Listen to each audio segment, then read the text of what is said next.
بسم اللہ الرحمن الرحیم۔ آج ہم سبق نمبر 8 لہو اور قالین مشکل الفاظ کے معنی کریں گے۔ ڈرامہ جو ہے یہ نثر کی صنف ہے۔ مصنف میرزادی، کردار اس میں بابا ایک نوکر ہے، تجمل ایک سرمایہ دار سیٹ دکھایا گیا ہے اس میں، اور اختر ایک مصور ہے، رؤوف تجمل کا پرائیویٹ سیکرٹری ہے۔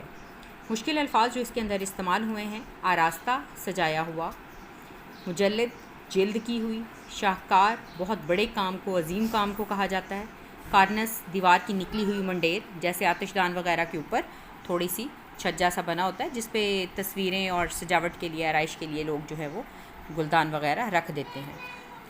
مزین سجایا ہوا، وسط درمیانی عمر کے لیے جو ہے وہ، یا کمرے کے وسط میں تو کمرے کے درمیان میں۔ ایزل ایک سٹینڈ ہوتا ہے جس کے اوپر کینوس لگا کر مصور جو ہیں وہ اپنی تصویریں وغیرہ بناتے ہیں۔ کینوس تصویر بنانے کے لیے جو کپڑا استعمال ہوتا ہے، ادھیڑ عمر، متوسط عمر، درمیانی عمر کا۔ شب بیداری بے خوابی، رات بھر کے جاگے ہوئے شخص کے لیے جو ہے وہ لکھا جائے گا، بولا جائے گا۔ آستین قمیص کا بازو، مستحق حقدار، متعجب حیران ہوا، اعزاز انعام، تہ دل دل کی گہرائی، دلدل کیچڑ، آمادہ ہونا رضامند ہونا۔ کلاش غریب کنگال، بھنچکا حیران ہونا، ملائمت نرمی، تحکم حکم کرنا۔ زمیں بوس زمین چومنا، زمیں بوس جیسے فلک بوس جو ہے وہ عمارت بہت بلند و بالا عمارت کے لیے بولا جاتا ہے، اور زمیں بوس ہونا زمین پہ گر جانا، کسی چیز کا چکنا چور ہو جانا۔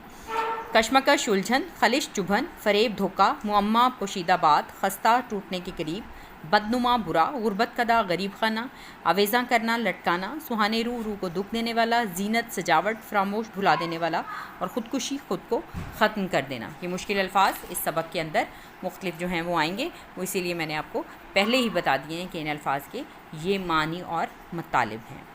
مشکل الفاظ جو ہیں ان کو اچھی طرح سے یاد کر کے پھر ہم اس سبق کو جو ہے وہ پڑھیں گے۔